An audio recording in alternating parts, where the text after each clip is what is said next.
That's how I feel. It isn't just Jason that Laura and Bill can't stand, it's also his parents. Sarah's parents have never been willing to accept Jason. No matter what Jason does, it's not going to be good enough for Laura and Bill. Sarah is a good mom, good wife to Jason. Her parents have verbally abused her on the phone and left her in tears. It's real evident that her parents don't respect her. They treat her in a fashion that nobody deserves to be treated. Laura is very manipulative. I think that Sarah probably tells them things that go on between her and Jason. Her father had threatened Jason. Honestly, can't say that I was shocked. There's just been such a dislike for Jason since the get-go. When you have problems, you need to work them out between you. Do not take your problems to either parent, because parents don't forget, and then they hold grudges. I would like to see Laura and Bill step back. Sarah has to make a choice. Is she going to choose Jason? I would say yes. Okay, thank you guys for being here. So you two have not seen each other for 8 years? Since the wedding. Since the wedding. And you two have no use for them? You don't care for them? Not a whole lot. But I feel that what you've done is absolutely way overstepped your bounds. They're wicked, but she doesn't have a problem with it. No. Well, I don't here's think what you said No, to that's us. not what I said. And don't put words You in my just said mouth. that they're You just wicked. said it on the film Right, piece. but I said But I you don't have a problem with But it. I said, that's not what I said. I said, I don't hate anyone. Well, here's what you said to us. This is a quote. I wrote this down. You said, including Jason's parents in the show is like giving a support.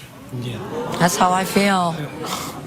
What in the world is that about? What I said to my husband in private was, you're an abuser. And of course, now look at here. You got 2 against 4. Right. This is the way it's always been. And the thing of it is, you can't even look me in the eye. Because you're sending glares. I sure hope that they're getting it on you are these cameras. an abusive man. No.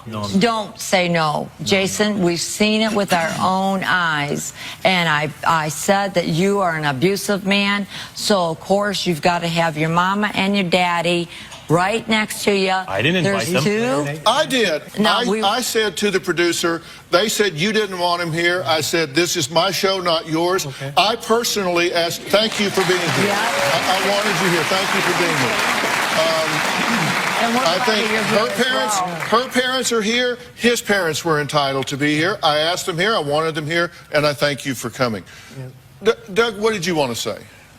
Well, she's made these comments, you know, that Jason's a wolf in sheep's clothing, and she's made these, you know, suggestions that I keep hearing about all this abusive stuff, and I have been with Jason and Sarah on dozens of occasions, and I've never, in any of the situations that I've been, I've never heard Sarah or Jason arguing with one another. Not anything out of the ordinary from something that's going on in the kitchen about who wants what to eat, but I've never heard anything like that. All this started with the wedding that they weren't happy about, and it was, you know, their daughter and our son, they're the ones that pushed for this. We didn't push for this. We said, you have the wedding that you want, and if they're not willing to do that, then we're willing to do it. And that's correct. Matter of fact, you guys planned it.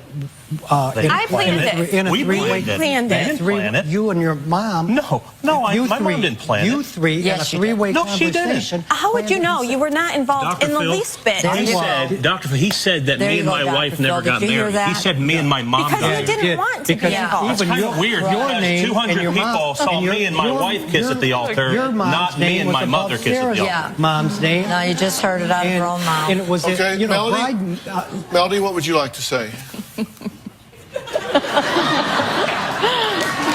when a bride always gets married in her own town. Melody, what did you want to say? When they decide to get married, I looked at it, they are adults.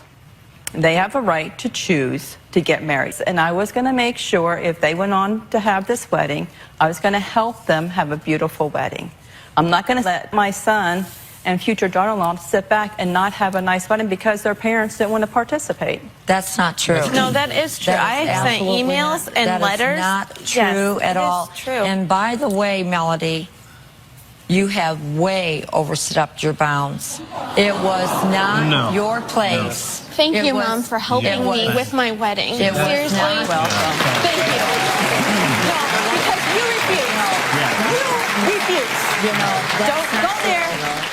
the last I remember, it ought to be the privilege of the parents of the bride. You didn't want anything to do with it. Sarah went ahead and ran away. She didn't run away. Yes, I was no, you chased didn't. out, You basically. bought- And I didn't steal her either. yes, you you did. did. She was not given to you, You weren't Jason. given. She wasn't given to you. Well, You took her. let's take a break while we work out the travel circumstance. Coming up, Laura says Jason is not only abusive with Sarah, but also with her grandchildren, and she is worried about their safety. We'll talk about that next. When Sarah graduated from college, Sarah was holding the diploma, and her mom came over to her and she says, "Thank you, that is mine." She goes, "I deserve this. I put you through college." I'm sorry, but no parent deserves somebody else's diploma when they're the ones that went to the college and did all the work. It belongs to Sarah, not her mother.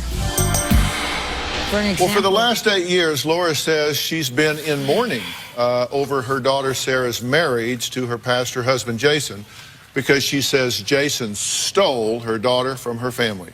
Jason and his parents Doug and Melody say it's Laura and her husband Bill that are the problem here. They say Laura and Bill have stepped over the line and even pitted Jason and Sarah's kids against them. Jason and I have argued in front of the kids. An argument may even begin in front of the kids. We have a 7-year-old, a 5-year-old, and a 2-year-old who aren't stupid, and they recognize when mommy and daddy are at odds with one another. Sarah's parents will manipulate the kids. They'll be on the phone, and my kids will say things to me like, "Daddy, why don't you want us to move our family to be near Mimi?" That's not something my 7-year-old son would say. We do spank our children. I think that spanking could be abusive, and we're very cautious of that. And we spank to discipline. I don't know where you come from, but where I come from, I believe that's called abuse. Are your children being abused in this home? No, sir, they are not being abused. Would you sit still for them being abused? No, absolutely not. Because you're not much of a mother if you allow your children to be No, abused. I would never allow my children abused. Are you abusing your children in No, any way? absolutely. she allows herself to be abused, so. No, I don't. Do I you do two not. spank your children? Yes. Yes, we do spank our children in discipline only. And by the way, I'm not a big I fan know. of spanking. The country is divided about 50-50 on that. Let's get down to what we're going to do here in this situation. Okay.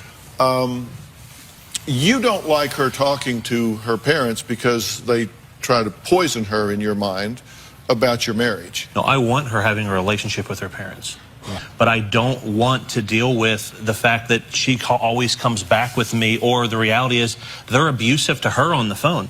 I mean, they have yelled and screamed at her on the phone time and time and time again, and she cries in my shoulder, she's cried in my parents' shoulder. cried on Dad's I mean, shoulder. it is absolutely unbelievable. That's It is scary. ridiculous. I mean, ridiculous. Do you feel abused by your parents? Yes, I do. I do feel abused. I have felt abused on both sides. And I contacted you because I wanted some peace to be brought to this situation.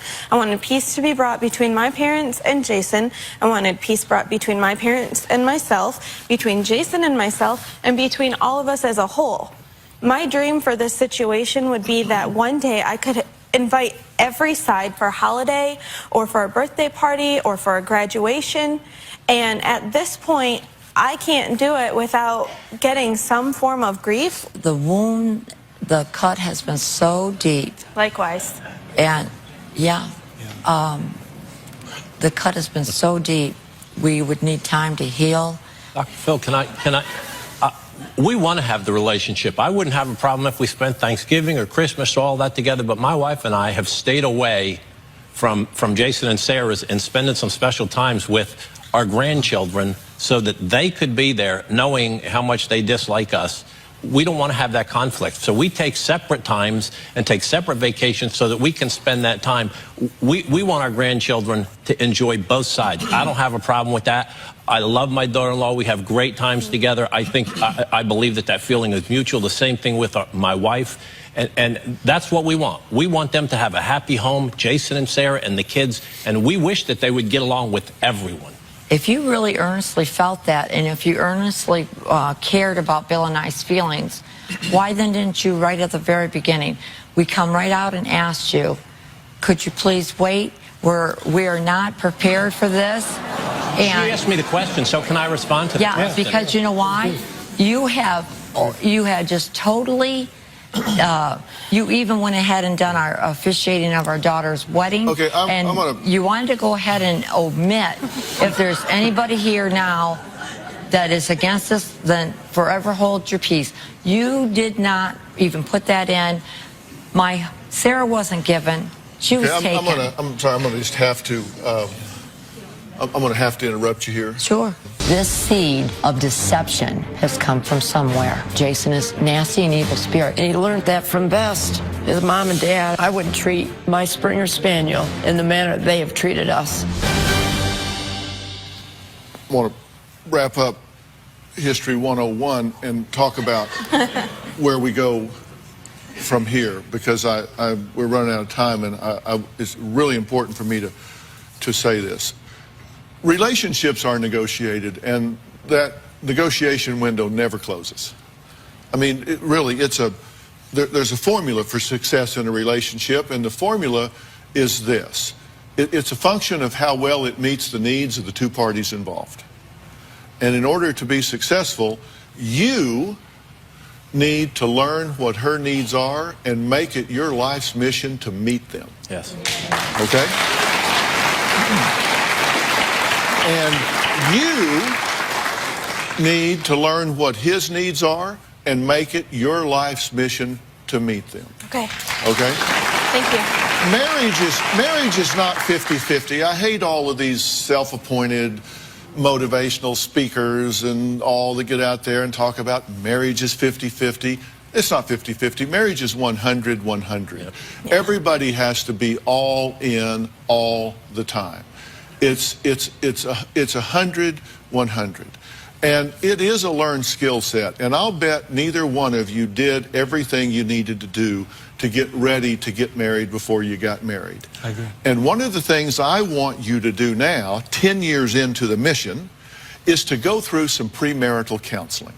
Thank you. Okay. 10 years into the mission. 10 years into the mission. I want you to sit down and talk about all the things that are topics in a marriage. Everything from parenting philosophy and religion and sexual expectations and the vision of labor and finances and future planning and all of those things that go into a marriage. And I want you to negotiate till you come up with a plan that both of you can be really excited about.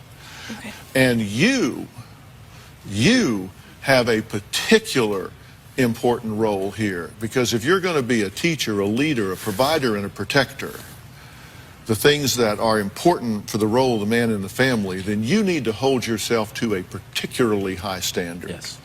A particularly high standard.